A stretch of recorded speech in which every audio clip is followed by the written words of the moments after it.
আমার হাত থেকে জগ পড়ে যাওয়ার শব্দে বাবার ঘুম ভেঙে যায়। বাবা রুম থেকে উঠে বেরিয়ে এসে আমার পাশে দাঁড়ায়, কিন্তু সামনে নিপাকে দেখতে পেয়ে বেশ রেগে যায়। দরজার সামনে পড়ে থাকা লাঠি হাতে নিয়ে বাবা নিপার দিকে তেড়ে যাচ্ছিল। আমি কিছু বুঝে ওঠার আগেই বাবা তেড়ে গিয়ে নিপার পায়ে লাঠি দিয়ে আঘাত করে। নিপা লাঠির বাড়ি খেয়েও আমার দিকে অপলক দৃষ্টিতে তাকিয়েছিল, আমিও ওর দিকে তাকিয়েছিলাম। বাবা নিপাকে কড়া স্বরে বলে, আমার ছেলের জীবন নষ্ট করে তুই আবার কেন আসলি? তোর বিদেশি জামাই নিয়ে তো খুশি ছিলি, আবার তোকে ছেড়ে দিল কেন? চরিত্রহীন মেয়ে, বের হ আমার বাড়ি থেকে। কথাটা বলে বাবা নিপার ঘাট ধরে ধাক্কাতে শুরু করে। আমি তাকিয়ে হতভম্ব হয়ে শুধু দেখছিলাম। বাবা নিপার ঘাট ধরে বাড়ি থেকে অনেক দূরে নিয়ে যায়, এরপর ছেড়ে চলে আসে। কিছুক্ষণ পর নিপার পরিবারও সেখানে এসেছিল। তারা নিপাকে মারধর করে নিয়ে যায় বাড়িতে। সুমন ভাই হয়তো ভাবছেন এইটা আমরা অন্যায় করেছি, একটা রোগা অসহায় মেয়েকে এইভাবে তাড়িয়ে দেওয়া উচিত হয়নি ইত্যাদি, হয়তো আর অনেক কিছুই ভাবছেন। ভাই, আমি আপনার উদ্দেশ্যে বলবো, আপনার ভালোবাসার মানুষ অন্য একটা পুরুষের বিছানায় যদি যায়, তার সাথে কয়েকদিন সংসার করে সতীত্ব দিয়ে দেয়, আপনি মেনে নেবেন? একটা মেয়ে যতই কালো হোক, ওই মেয়ের সতীত্ব যদি প্রিয় মানুষ না পাই, তবে এটির চেয়ে বড় যন্ত্রণা পুরুষ মানুষের নেই।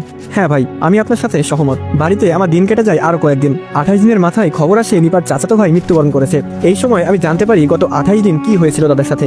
যেহেতু আমরা মুসলিম, অবশ্যই একজনের জানাজায় যুক্ত হতে দ্বিধাবোধ করি না। আর সত্যি বলতে ব্ল্যাক ম্যাজিকের ব্যাপারে তখন আমার মাথায় কিছুই নেই। শুরুর দিন যে আমি ব্ল্যাক ম্যাজিক করেছিলাম, সেটি এক প্রকার ভুলেই গিয়েছিলাম আমি। তার চাচাতো ভাই আমাকে মারধর করলেও তার মৃত্যুতে তার জানাজায় না গেলে বেয়াদবি হবে, তাই আমার ছোট ভাই আর আমি বাইক নিয়ে তার জানাজায় যাই। জানাজা শেষ করে যখন শেষবারের মতো তার চেহারা দেখি, আমার মাথায় আকাশ ভেঙে পড়ে। এত কুৎসিত চেহারা কারো কিভাবে হয়? এই ছেলেকে 28 দিন আগে আমি অনেক স্মার্ট দেখেছিলাম, গালভর্তি দাড়ি আর ফর্সা, সুস্বাস্থ্যের অধিকারী, অথচ এখন তাকে 80 বছরের একজন বুড়োর মতো লাগছে। গালে মাংস নেই বললেই চলে। কঙ্কাল চিনেন? চিনেন তো? হ্যাঁ, পুরোপুরি কঙ্কালের মতো তার চেহারা। কালো হয়ে আছে পুরো চেহারা, চোখ দুটো এত ভিতরে ঢুকে গেছে যেন আঙ্গুল দিয়েও স্পর্শ করা কঠিন হবে। তার মধ্যে চোখের চারপাশে কালো দাগ তো আছেই। ওর চেহারা দেখেই আমার মনে পড়ে ব্ল্যাক ম্যাজিকের কথা। তার মানে আমার ব্ল্যাক ম্যাজিক কাজ করেছে। ওর মৃত্যু কি আমার জন্যই হয়েছে? ভয় পেয়ে যায় আমি। রাগের মাথায় কি না কি করেছি, কিন্তু এসব তো আমি চাইনি। না, আমি তো চেয়েছিলাম, কিন্তু এখন সহ্য করতে পারছি না কেন? আর সে কি আমার জন্যই মরেছে? সত্য নাও তো হতে পারে। কোনোভাবে আমি সেখান থেকে বাইরে আসি। জানা যায় আরো অনেক মানুষ জড়ো হয়। সেখানে আমার এক বন্ধু আছে। ছোট ভাইকে বাসায় পাঠিয়ে দিয়ে আমি আমার বন্ধু রিফাতকে নিয়ে বাজারে আসি।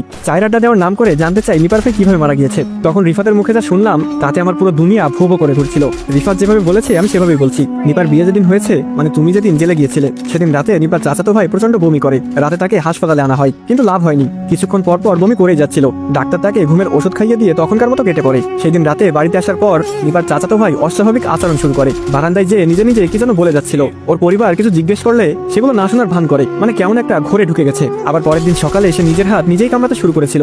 রক্তাক্ত অবস্থায় তাকে নেওয়া হয়েছিল হাসপাতালে 2 দিন রেখে আবার যখন বাড়ি নিয়ে আসে, তখন আবার পাগলামি শুরু করে। কাকে যেন ডাকে সে, আবার বাতাসে তাকিয়ে চিৎকার করে বলে, কে আপনি? কেন আসেন? আমি কি ক্ষতি করেছি? এসব বলায় ওর পরিবার বুঝে যায় যে জিন ভূতের কবলে পড়েছে। এতটুকু বলে রিফাত চায়ের কাপে চুমুক দেয়। আমি এক মনে ওর কথাগুলো শুনে যাচ্ছিলাম। রিফাত আবার বলতে শুরু করে, গ্রামের হুজুরকে নিয়ে আসা হয়েছিল। নিপার চাচার বাসায় হুজুর পা রাখার সাথে সাথে নিপার চাচাতো ভাই জোরে জোরে চিৎকার দিতে শুরু করে, আর ইচ্ছা মতো ইমাম সাহেবকে গালাগালি করে যাচ্ছিল। যদি বুঝাতে চাই, ইমাম সাহেবের মাকে নিয়ে গালাগালি শুরু করে। ইমাম সাহেব বাসার ভিতর এসে কি কি করেছিল তা আমরা বলতে পারবো না, তবে ভিতরে আমরা নিপার চাচাতো ভাইয়ের প্রচন্ড চিৎকার শুনেছিলাম। কিছুক্ষণ সে ইমাম সাহেবকে গালি দিচ্ছিল, আবার কিছুক্ষণ যন্ত্রণাদায়ক চিৎকার দিচ্ছিল। প্রায় আধা ঘন্টা রুকেয়ার কাজ শেষ করে ইমাম সাহেব বাসা থেকে বের হয়। নিপার চাচার উদ্দেশ্যে ইমাম সাহেব বলেন, আপনাদের ছেলেকে কেউ কালো জাদু করেছে। কে করেছে তা বলতে পারবো না, তবে খুবই মারাত্মক জাদু করা হয়েছে। আপনারা ভালো কোনো কবিরাজের কাছে নিয়ে যান। ইমাম সাহেবের কথা মতো নিপার চাচা কবিরাজদের খোঁজ লাগান। ততদিনে নিপার চাচাতো ভাইয়ের পাগলামি অনেকটা বেড়ে যায়। একদিন তাদের বাড়িতে চিৎকার শুনে আমরা সবাই দৌড়ে যাই।